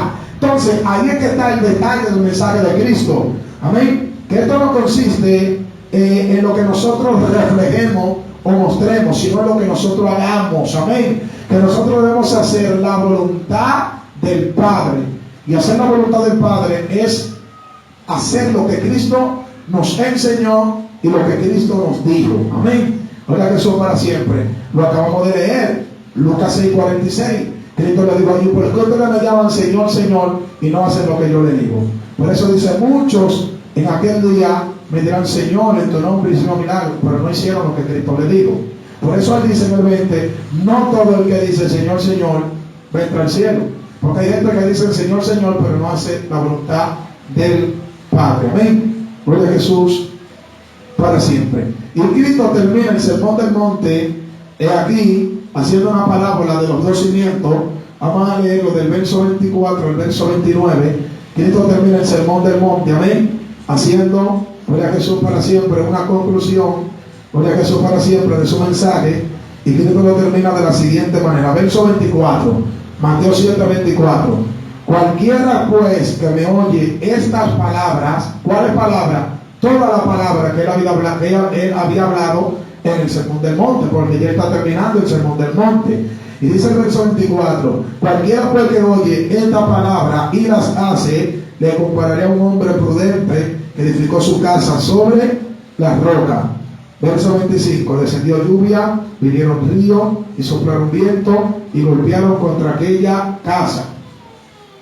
Amén. Y no cayó porque estaba fundada sobre la roca. Pero cualquiera que me oye esta palabra y no las hace, le compararé a un hombre insensato que edificó su casa sobre la arena. Y descendió lluvia, y vinieron ríos, y soplaron viento, y dieron con ímpetu contra aquella casa, y cayó, y fue grande su ruina. Vamos a leer hasta el 27, amén. Entonces, mira aquí, Cristo sigue indagando, o más bien, Cristo sigue explicando y exhortando lo que Él dice. Hacer la voluntad del Padre es hacer lo que Cristo está ordenando. Entonces, tenemos que entender que el secreto no está en oír la palabra. El secreto está en guardar la palabra, ser hacedor de la palabra. Porque muchos oyen la palabra, pero no la guardan. Amén. Miren, déjenme explicarle eso. Miren. Oír la palabra es una bendición para el impío. Pero oír la palabra no es solamente una bendición para el cristiano. Cuando una persona es impío, oír la palabra le beneficia. ¿Por qué? Porque la Biblia dice en Romanos que la fe viene por el oír. Y el oír es la palabra de Dios. Amén. O sea que el que es impío, el que no es cristiano, el oír la palabra le beneficia. Porque el oírla le trae fe. Pero ya cuando viene al camino, no es solamente oírla, es guardarla. Amén. Cuando estamos en el camino no consiste en oírla, sino en hacerla. Amén. Entonces Cristo dice que el que oye mi palabra y las guarda y las hace, le compararé a un hombre prudente que edificó su casa sobre la roca, vinieron río, viento y dieron con la casa y la casa no cayó. Porque ahora nosotros cristianos, amén, no es solamente oírla, es ponerla por práctica. Amén. Santiago lo explica de la siguiente manera. Vamos a leerlo, el libro de Santiago, verso 22.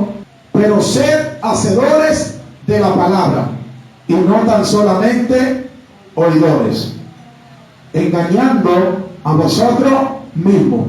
O sea, el oír la palabra es un beneficio para el que no es cristiano. La Biblia dice que la fe viene por el oír y el oír es palabra de Dios. Pero una vez esa persona se convierte y está en la iglesia, ya no solamente es oírla, sino hacerla, cumplirla, guardarla. Santiago lo dice claro aquí, que no seamos oidores de la palabra, sino hacedores de la palabra. Entonces, eso es lo que Cristo está enseñando en el Sermón del Monte. Amén. Si nosotros oímos la palabra y la guardamos y la hacemos, estamos, amados, edificando sobre la roca. Estamos teniendo fundamento. Y por eso queremos creyentes, oiga que eso para siempre, que cualquier viento lo derriba, lo tumba, lo aflige, porque no guarda la palabra. Ejemplo, si yo estoy pasando por una necesidad económica, hambre, la palabra me fortalece. Porque la palabra dice en Salmo que no hay justo desamparado ni su simiente que mendigue pan. Y eso me fortalece. Y eso me dice a mí, no, pero la Biblia dice que yo no puedo mendigar pan. Y esa palabra en mí me guarda y me fortalece a yo esperar que Dios me sopla. Otro ejemplo. Un ejemplo, amado, de desecho familiar.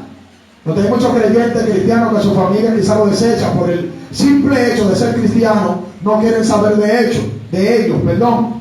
Gracias a Dios, no es caso suyo, vamos a poner, pero quizás sí, quizás no. Dios lo sabe, quizás más que yo. Pero yo conozco cristianos que su padre y su madre lo han botado de su casa, lo han desamparado porque son evangélicos. Amén. Y han tenido que refugiarse en casa de otros hermanos, en casa de los pastores.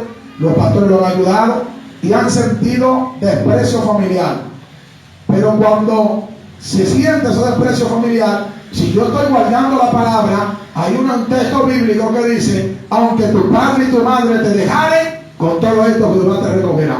Y eso le da fortaleza al creyente y se mantiene firme. Amén.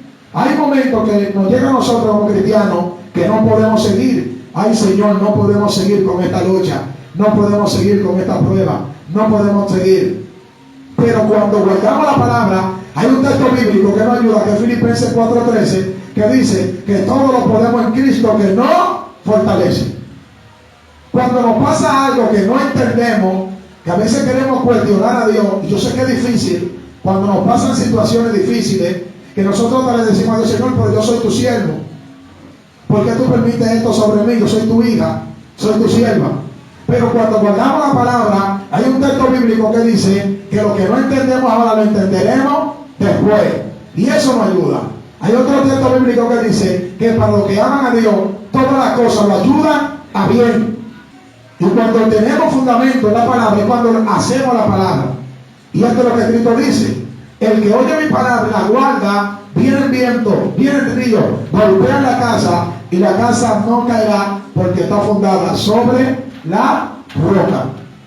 Se mantiene firme. Ahora, pero el que oye la palabra y no la guarda, está edificando sobre la arena.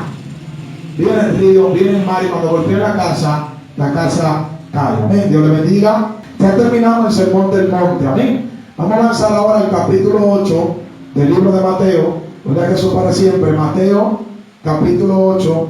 Terminamos, amado, el Sermón del Monte. Y vamos a estudiar Mateo, capítulo 8 y capítulo 9. Amén. Vamos a tratar de hacerlo rápido, esos dos capítulos. El capítulo 8 y el capítulo 9, amado, de Mateo, se resume en los milagros de Cristo. Estos dos capítulos de Mateo están hablando acerca de los milagros de Cristo, los milagros que Cristo hizo. Y vamos a ver, amado, cuáles fueron los primeros milagros que Cristo comenzó a hacer según el libro de Mateo. Algunos dicen que el primer milagro que Cristo hizo fue la conversión o convertir el agua en vino en la boda de Cana de Galilea, pero el Evangelio de Mateo nos revela este milagro de primero. Gloria a Jesús para siempre. Amén. Se cree que es el primer milagro de Cristo porque cuando María le dice a él: se acabó el vino, ella le dice: ¿qué tiene conmigo, mujer? Todavía no ha llegado mi hora. En otras palabras, yo vine a esta boda a compartir una felicidad de lo que se están casando. Yo fui invitado, yo no vine a hacer milagro. O sea, todavía no ha llegado mi hora de mi ministerio, de comenzarlo.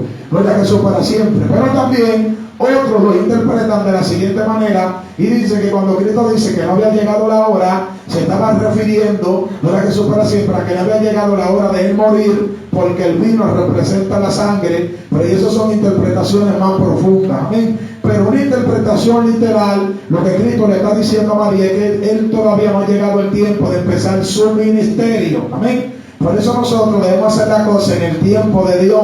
O sea, no podemos lanzarnos a un ministerio cuando todavía no estamos preparados, cuando todavía no ha llegado el tiempo. El tiempo de Dios es perfecto. Amén. Pero aún este primer milagro de Jesús, de convertir el agua en vino, está en Juan, pero no estamos todavía en el Evangelio de Juan, estamos estudiando Mateo.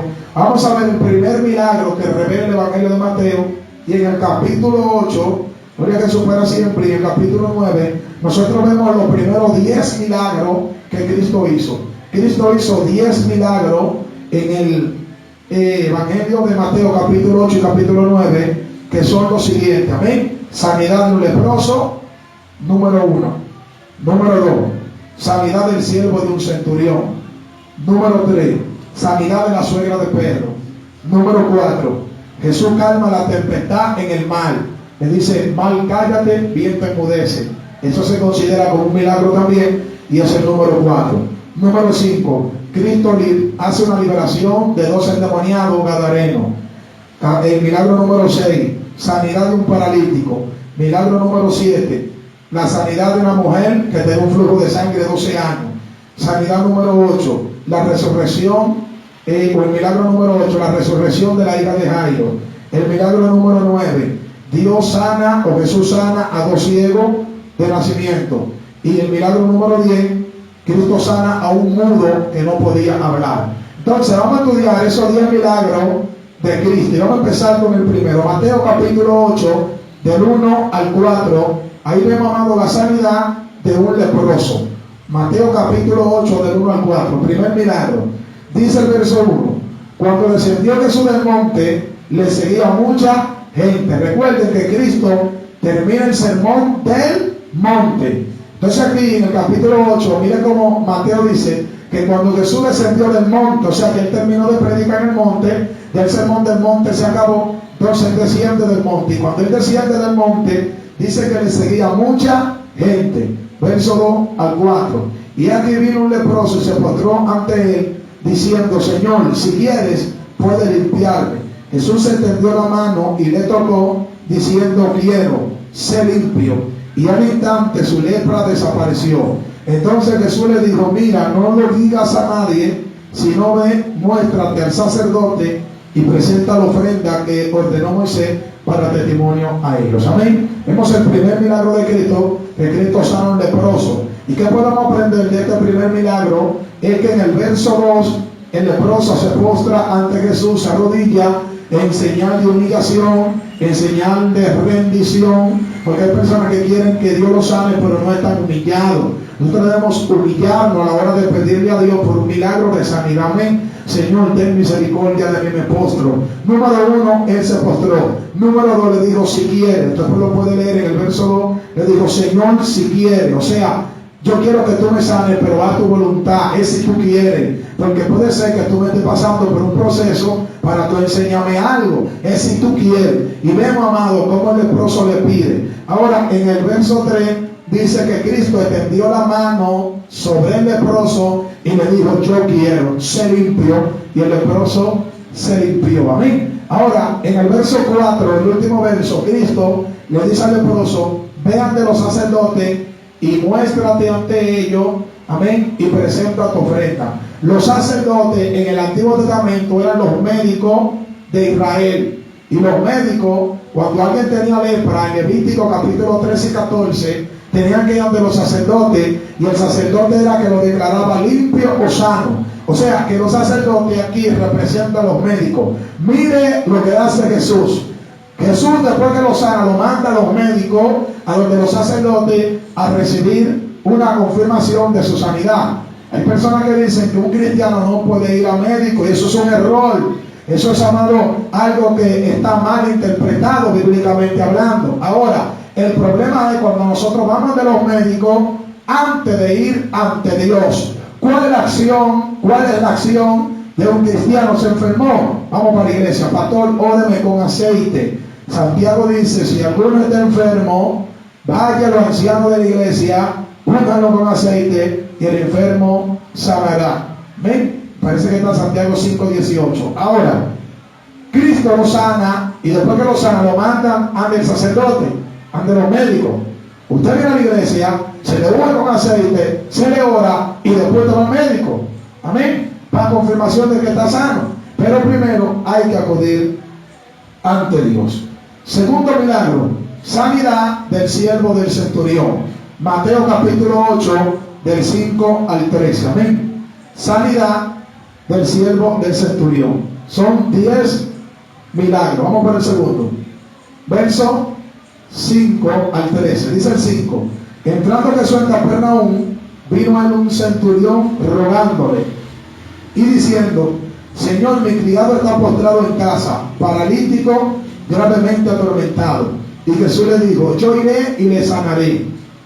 Respondió el centurión y dijo: Señor, no soy digno de que entre bajo mi techo, solamente di la palabra y mi criado sanará, porque también yo soy hombre bajo autoridad y tengo bajo mis órdenes soldados, y digo a este ve y va, y al otro ven y viene, y a mi siervo haz esto y lo hace.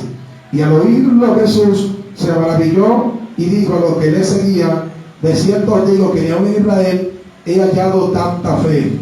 Y os digo que vendrán muchos del oriente y del occidente y se sentarán con Abraham, Isaac y Jacob en el reino de los cielos, mas los hijos del reino serán echados de las tinieblas afuera, y allí será el lloro y el crujir de dientes. Entonces Jesús dijo al centurión: ve, y como creíste te sea hecho, y su criado fue sano en aquella misma hora. Amén. Este es el segundo milagro, la sanidad del centurión. ¿Qué podemos aprender de este segundo milagro? Varias cosas. Lo primero es que los centuriones eran soldados romanos, eran guardias. Amén. Los judíos no eran centuriones. Los centuriones en la Biblia eran soldados romanos como policía, y estos romanos eran gentiles. Amén. Gloria a Jesús para siempre. Él le dice: Señor, tengo un siervo, un esclavo, enfermo, paralítico, en cama. Y Cristo dijo: yo voy y lo sanaré. Y él dijo: no, porque yo no soy digno de que tú entres en mi casa. Él sabía que él, como centurión romano, había hecho muchas cosas mal. Amén. Tal vez torsión, gloria a Jesús, tal vez, gloria a Dios para siempre, había abusado de su poder. No era una persona circuncidada por la ley, no era una persona judía, tal vez no era una persona devota según los fariseos, yendo a sinagoga, amén, guardando días de reposo, pero era una persona con fe. Amén. Tenemos personas que no son cristianas, no van a la iglesia, pero tienen mucha fe y creen en Dios. Esto no le da salvación, pero esto le garantiza algunos beneficios de parte de Dios. Este centurión no dice que se salvó. Amén. Porque él mismo dice que no era digno, pero su fe garantizó de que Dios hiciera un milagro en él. Entonces él dice: no, yo no soy digno que tú entres en mi casa, yo soy un hombre pecador. Declara la palabra y mi criado sanará, porque igual que tú, yo soy un hombre de autoridad, y yo digo a este esclavo: haz algo, y el criado lo hace. En otra palabra, si eso soy yo que ordeno y me obedece, ¿cuánto más tú que eres Dios, que todo en la tierra tiene que someterse a ti? ¿No pueden entender? O sea, esto es lo que le está revelando el centurión a Cristo, y esto sorprende a Cristo y dice: ni en Israel he hallado tanta fe como la que tú tienes. Amén. Vete, que tu siervo está sano. Y dice que en esa misma hora se sanó. Entonces, ¿qué podemos aprender aquí? Que nosotros, amados, debemos tener fe a la hora de nosotros pedir una sanidad hacia Dios. Vamos con el tercer milagro, Mateo capítulo 8, del 14 al 17. La sanidad de la suegra de Pedro. Amén. El milagro número 3, sanidad de la suegra de Pedro. Verso 14 al 17. Amén. Mira lo que dice: vino Jesús a casa de Pedro y vio a la suegra de éste postrada en cama con fiebre. Y tocó su mano, y la fiebre la dejó, y ella se levantó y le servía. Y cuando llegó la noche, trajeron a él muchos endemoniados, y con la palabra echó fuera a los demonios, y sanó a todos los enfermos. Y para que se cumpliese lo dicho por el profeta Isaías, cuando dijo, él mismo tomó nuestras enfermedades y llevó nuestras dolencias. ¿Qué nosotros podemos aprender de este tercer milagro de Cristo? Que cuando nosotros lleguemos a una casa, si hay un enfermo y somos cristianos, de orar por el enfermo. Cristo visita la casa de la suegra de Pedro, y cuando llegó, amén, se encontró con la suegra de Pedro enferma, en cama, con fiebre. ¿Qué hizo Cristo? La tocó, oró por ella y fue sana. Si nosotros llegamos a una casa, dos principios. Tú no puedes irte sin orar. Cuando tú visitas a un hermano por una casa, al final debe orar. Tú debes hacer una oración, dándole gracias a Dios. Nunca puedes irte sin orar. Acostumbrémonos a eso. Cuando nosotros visitemos un hogar y nos vayamos, amén, nosotros oremos. Amén, por ese orar. Y si llegamos y hay alguien enfermo, orar. En el verso 14, lo podemos leer, dice, vino Jesús a casa de Pedro, no a la casa de la suegra, a casa de Pedro, y encontró, en la casa de Pedro, encontró a su suegra enferma. O sea, Cristo dijo, dame visita a Pedro, mi discípulo. Y cuando llega allí encuentra un enfermo, encuentra a su suegra enferma, y Cristo, antes de sentarse, antes de dialogar, antes de comer, de compartir con Pedro, él ora por la necesidad. Amén. Vamos para el milagro número 4. Milagro número 4 es que Jesús calma la tempestad de la barca. Mateo capítulo 8, del 23 al 27. Aquí encontramos el milagro número 4, que Jesús calma la tempestad. Del verso 18 al 22, ¿verdad que eso es para siempre? Aquí tenemos una serie de ordenanzas que da Cristo acerca de ser discípulo. Dice que viene uno ante él y le dice, un escriba, maestro, quiero seguirte. Y Cristo le dijo, las aves de los cielos tienen nido y la zorra guarida, pero el Hijo del Hombre no tiene donde recostar su cabeza. Si tú me quieres seguir, sabe que no hay comodidad. Dice que después vino otro, Mateo capítulo 8, dice en el verso 21, y le digo, Señor, te quiero seguir, pero primero permite que yo entierre a mi padre. Y Cristo le dijo, deja que los muertos entierren a su muerto y luego sígueme. Amén. O sea, que seguir a Jesús es, amado, un reto de abandonar sentimientos y comodidades. Pero siguiendo con los milagros, del verso 23 al 27, Jesús calma la tempestad, dice el 23, y entrando él en la barca, sus discípulos le siguieron. Y aquí que se levantó en el mar una tempestad tan grande que las olas cubrían la barca, pero él dormía. Y vinieron sus discípulos y le despertaron diciendo, Señor, sálvanos que perecemos. Él les dijo, ¿por qué teméis, hombres de poca fe? Entonces levantándose reprendió los vientos y al mar, y se hizo grande bonanza. Y los hombres se maravillaron diciendo, ¿qué hombre es este? Que aún los vientos y el mar le obedecen. Amén. Entonces aquí en el cuarto milagro, ¿qué podemos aprender de este cuarto milagro? Amado, que nosotros debemos tener fe y no tener temor. Amén. Que cuando entra el temor, cuando entra el miedo, es por falta de fe. Dice que ellos tuvieron miedo en gran manera y despertaron a Cristo. ¿Y qué le dijo Cristo? ¿Por qué teméis, hombre de poca fe? O sea, Cristo revela que cuando nosotros no tenemos fe, entra el miedo. Amén. Miedo, gloria a Jesús, para siempre a prosperar. Usted ve cristiano, creyente, gloria a Jesús, que van a poner un negocio y si me va mal, no lo voy a poner, tienen miedo. Eso es miedo. Nosotros debemos tener fe, lo voy a poner en el nombre de Jesús.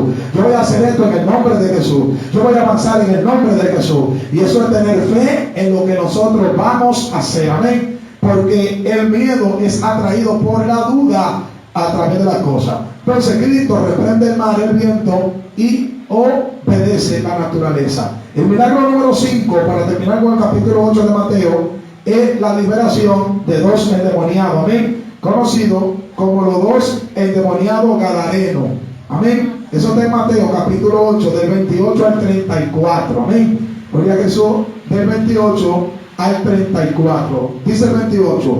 Cuando llegó a la otra orilla, a la tierra de los gadarenos, vinieron a su encuentro 2 endemoniados que salían de los sepulcros, feroces en gran manera, tanto que nadie podía pasar por aquel camino, y clamaron diciendo: ¿qué tiene con nosotros, Jesús, Hijo de Dios? ¿Has venido acá para atormentarnos antes de tiempo? Estaba paciendo lejos de ellos un hato de muchos cerdos, y los demonios le rogaron diciendo: si nos echa fuera, permítenos ir a aquel hato de cerdo. Él les dijo: id. Y ellos salieron y se fueron a aquel hato de cerdo. Y aquí todo el hato de cerdo se precipitó en el mar por un despeñadero y perecieron en las aguas. Y los que apacentaban huyeron, viniendo a la ciudad, contaron todas las cosas y lo que había pasado con los endemoniados. Y toda la ciudad se ve al encuentro de Jesús, y cuando le vieron, le rogaron que se fuera de sus contornos. ¿Qué podemos aprender de este quinto milagro? O sea, esta liberación que Cristo hizo con 2 endemoniados, amado, es que la guerra que ellos pasaron en la barca era por la liberación de estos endemoniados. Amén. Oiga Jesús para siempre decir, que cuando nosotros estemos pasando por una guerra, por una batalla, por una lucha, es porque se acerca una bendición, sea para nosotros o sea para otros a través de nosotros. No sé cuánto lo pueden entender. Amén. Porque aquí la bendición llegó para los endemoniados gadarenos. Aquí, amado, entra una duda, y es que Lucas y Marcos hablan de un solo endemoniado gadareno, pero Mateo habla de 2. Entonces, ¿quién tiene la razón? Todos tienen la razón. Lo que pasa es que realmente eran 2 endemoniados, y cada evangelista está contando conforme a lo que ellos vieron, está escribiendo el evangelio conforme a lo que ellos escucharon. Es decir, que ellos, desde el punto de vista que ellos vieron, hablaron. Lucas y Marcos se enfocaron en el demonio que habló, porque no fueron los dos que hablaron. Amén. Por eso ellos escribieron acerca de el endemoniado gadareno, le dieron más importancia a un solo y escribieron de un solo, porque ese fue el que habló, ese fue el que dijo: legión somos. Amén. Porque somos muchos, legión me llamo. Ese fue el que habló. Por eso Lucas dijo un solo, pero realmente eran 2. Si usted nota, Mateo no revela la conversación aquí cuando dice legión somos. Amén. ¿Cómo te llamas? No revela esto Mateo, porque Mateo no se enfocó en esta parte. Amén. Pero realmente si eran 2 endemoniados. Tenemos el caso también de los ladrones que estaban al lado de Cristo. Mateo dice que los 2 ladrones injuriaban a Cristo, hablaron mal de Cristo, pero Lucas dice que no. Lucas dice que el de la derecha habló bien, pero el de la izquierda habló mal. ¿Por qué? Porque Mateo dice que ellos injuriaban, porque Mateo vio con sus ojos cuando Cristo estaba en la cruz, y vio que los ladrones hablaron los 2 con Cristo, y Mateo pensó que los ladrones lo estaban injuriando, y así él lo puso ahí. Ahora Lucas, como era un investigador, un doctor, Lucas investigó, y se cree que Lucas investigó con los centuriones que estaban ahí abajo, cerca de Cristo, y oyeron lo que hablaron los ladrones, y por eso Lucas pone en detalle, dijo, y el de la derecha le dijo: acuérdate de mí cuando esté en el paraíso. Amén. Porque los evangelios fueron escritos desde el punto de vista del autor. ¿Me pueden entender? O sea que la Biblia no se contradice. Habían 2, pero ellos escribieron de uno porque fue el que habló. Entrando al capítulo 9, lo vamos a hacer un poco más rápido ahora. Amén. Vamos a hablar de los otros 5 milagros. Si notamos, gloria a Jesús para siempre, en el capítulo 8 de Mateo tenemos 5 milagros, y en el capítulo 9 de Mateo también tenemos 5 milagros. O sea, 5 y 5, capítulo 8 y capítulo 9, los primeros 10 milagros. El milagro número 6 es la sanidad de un paralítico, y está en Mateo capítulo 9, del verso 1 al verso 8. ¿Qué nosotros podemos aprender de este milagro? Amado, este milagro se efectúa cuando Jesús se va de la ciudad de Gadara y entra al otro lado de la ciudad, y dice que cuando Cristo llegó le trajeron a un paralítico, porque Jesús en una cama tendido, y dice que al ver Jesús la fe de ellos, gloria a Dios, le sanó al paralítico. ¿Qué podemos aprender, amado, aquí de esta sanidad? Es que le traen un hombre que no se puede mover. 4 amigos, Marcos revela que 4 amigos lo trajeron, y al ver Jesús la fe de lo que le trajeron el paralítico, él lo sanó. Dame a entender que también yo debo ayudar a un hermano mío, un creyente, amén, familia de la fe, que está enfermo, yo debo ayudarlo en la fe, amén, decirle, no hermano, vamos, Dios te va a ayudar, y si tengo que cargarlo y llevarlo, no, que no puedo ir, ven, yo te ayudo y cargarlo, yo sé que Dios te va a sanar en la iglesia, no falto y vamos, para que el pastor te ore, para que la pastora te ore, amén. La fe de ellos ayudó que el paralítico se sanara. Finalizamos el verso 2, dice, y sucedió que le trajeron un paralítico tendido sobre una cama, y al ver Jesús la fe de ellos, entonces aquí no solamente era la fe del paralítico, sino la fe de todos, amén. Es decir, que la fe también tuya puede obrar para que Dios sane a alguien que está enfermo, amén. Gloria a Jesús para siempre. En una ocasión yo fui rapidito, amén, gloria a Dios para siempre, a un hospital, que había un niño interno, y yo tuve fe, yo dije, no, yo tengo que ir aunque sea orar por ese niño, aunque sea orar por el niño, y ya no había hora de visita, y yo fui en fe, hermano, creyendo, y yo le dije al portero, déjame subir por favor, yo soy el pastor de la sierva, tengo que orar por ese niño, hay un mandato de Dios, déjame entrar, bajo de una vez, dame 5 minutos, dijo, voy a creer en usted, 5 minutos, hora y baja. Oiga, eran las 10:30 de la noche, yo no había visita, subí, oré, cuando terminé de orar, vi al niño con aceite, yo también quería aceite, le dije a la sierva, si me voy de una vez, me tiene nada más 5 minutos,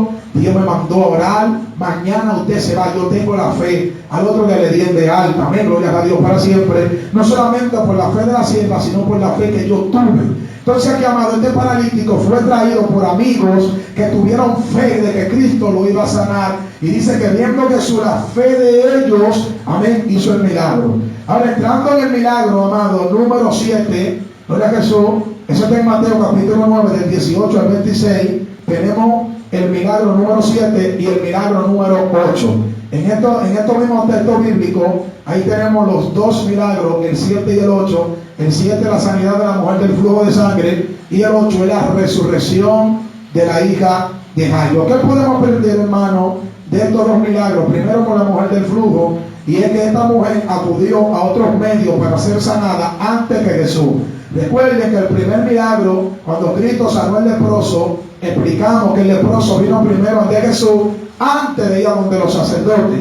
Que los sacerdotes representan a los médicos, porque los sacerdotes eran los que declaraban limpio a los leprosos. Pero aquí en el milagro número 7, amén, esta mujer antes de ir ante Jesús fue ante los médicos, y dice que gastó todo el dinero que tenía, amén, y le iba peor. Entonces podemos comparar el primer milagro con el milagro número 7, gloria a Dios para siempre, como el milagro número 7, una parte negativa, y el milagro número 1, una parte positiva. Porque el milagro número 1, el enfermo fue ante Cristo primero y después a donde los médicos. Y en el milagro número 7, la mujer del flujo fue primero ante los médicos y después ante Cristo. Y como consecuencia, dice que antes le iba peor. Porque cuando nosotros vamos ante los médicos, cuando viene a ver, Dios permite que te operen, Dios permite que te metan en cirugía. ¿Por qué? Porque le diste más importancia a los médicos que a Dios. Por eso cuando un cristiano está enfermo, no es que no vayan a los médicos, sí vamos a los médicos, pero primero a Dios y después al médico. Primero que me oren, primero confío en Dios, pastor, úngame con aceite, como dice Santiago, el mandato a la iglesia, si alguien está enfermo, vaya a la iglesia, los ancianos que lo ungan con aceite y el enfermo sanará. Si no sané, voy para los médicos. Entonces, luego ella toca, se decide a ir ante Jesús, toca el borde del manto y es sana. Ahora, en el milagro número 8, vemos a Jairo que cuando su niña está enferma, él acude ante Cristo, estando la niña enferma. ¿Y qué nosotros podemos aprender de ese milagro número 8? Y es que Jairo, cuando sale hacia Cristo, la niña todavía vive. O sea, la niña está enferma. Pero ¿sabe qué pasa, hermano? Que cuando Cristo va de camino para sanar a la niña, dice que le sale un encuentro, un criado, y le dice, Jairo, no moleste más al maestro, la niña murió. Y cuando le dé esta palabra, amado, gloria a Jesús, y Cristo le dice que crea solamente, que no dude, amén. Eso es en el milagro número 8, Mateo capítulo 9, del 18 al 26, amén. Cristo le dice que crea solamente, y cuando entran a la casa, Cristo resucita a la niña. El milagro número 9 es la sanidad de 2 ciegos. Eso es en Mateo capítulo 9, versos 27 al 31. Amén. Jesús, valga la redundancia, sana a 2 ciegos. Amén. En el 27 dice que pasando él de allí, o sea, se fue de la casa de Jairo, dice que le siguieron 2 ciegos dando voces. Jairo, hermano, era un principal de la sinagoga y mucha gente lo conocía. Entonces es posible que a través de esta sanidad, de estos milagros que había pasado, se difundió la fama de Cristo y ahora estos 2 ciegos le siguen. Amén. Y Cristo sana a los ciegos. Ahora, ¿qué podemos aprender de este milagro número 9? Es que los ciegos buscan su sanidad. Ellos siguen a Cristo. Entonces, personas que quieren que Dios los sane, pero no quieren venir ante Jesús. El milagro número 7, la mujer del flujo de sangre, para ella ser sana, ella fue ante Cristo, Cristo no fue ante ella. Ahora que en el milagro número 9, estos los ciegos, Cristo no fue ante ellos. Los ciegos fueron ante Cristo. En el milagro número 8, amén, Jairo fue ante Cristo, Cristo no fue ante Jairo. En el milagro número 1, el leproso fue ante Cristo, amén. En el milagro número 2, el centurión fue ante Cristo. Y la mayoría de los milagros que Cristo hizo fue porque las personas se le acercaron. Entonces, si nosotros queremos que Dios haga algo en nosotros, debemos acercarnos. Entonces, eso lo aprendemos en el milagro número 9, que ellos le siguieron. El peor error de un creyente, gloria a Dios para siempre, es esperar que Cristo se acerque. Usted debería acercarse.